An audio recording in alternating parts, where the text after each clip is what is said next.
कदे ससी सुञमी व्याधि जो थी आ पेर न छड़ी दस पुनल जो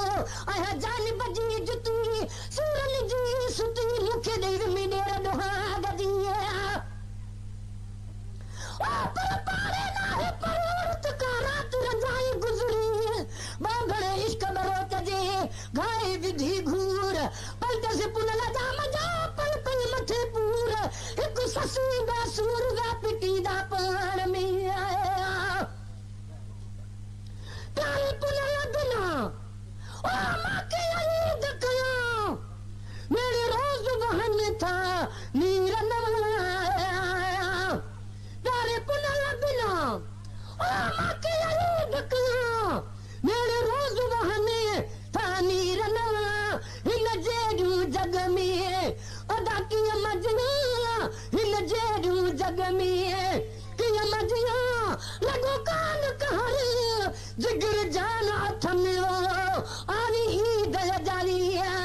लगो कान कहर जिगर जान हथ में आनी ईद जारी अरमान हथ में अदा अरमान हथ में दम दोस्त बिना वेरन हथ में आई ईद जारी जय हो त पुनः सा हज कया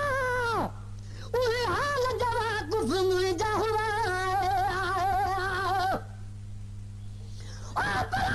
गॾु सुपिरीअ खे तूं थो लही सिजा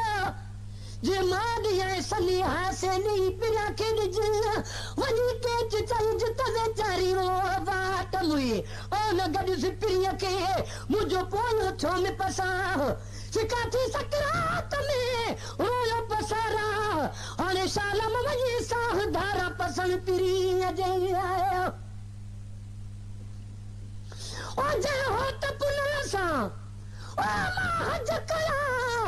उहे हाल जवा गुफ़ मुंहिंजा हुआ जय हो त पुनः सां ओ मां हज कया उहे हाल जवा गुफ़ मुंहिंजा हुआ हाणे सर जूं सफ़र ते कीअं वञा हाणे सर जूं सफ़र ते कीअं वञा न को अचण न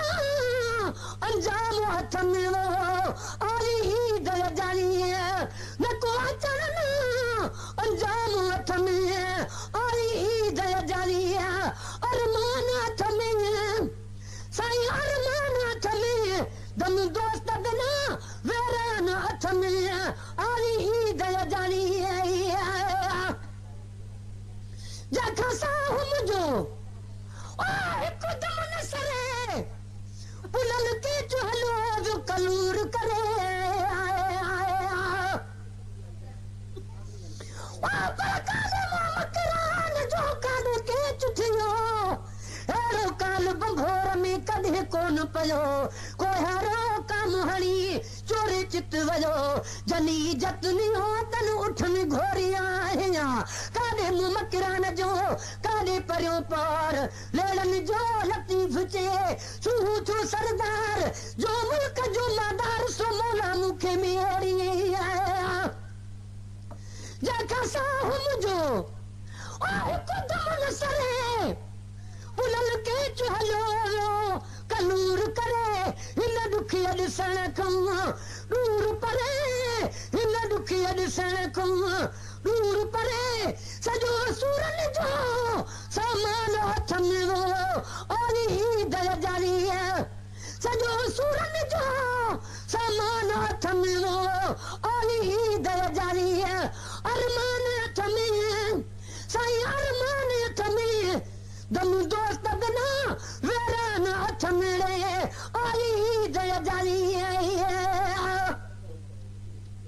वरवे ही कियामा ओ सारे दसे लिखो लोह कलम अंगू पारी दसे ओ पराने बड़े तो बड़े बनो ओ बरन की नवरा बनाऊ बरन जुओ दिसी मान डरा हाने काई दस के चले जेकी सत सरा मिलाया मरा तब थे मुहज हमल चाहिए वरदे ही कियमा ओ सारे दसे लिखो लोह कलम अंग पाड़ी दसे सारी उम्र सुरन में गुजारी दसे सारी उम्र सुरन में गुजारी दसे चल मुझे अंदर माता मुझे आली दर जारी है चल मुझे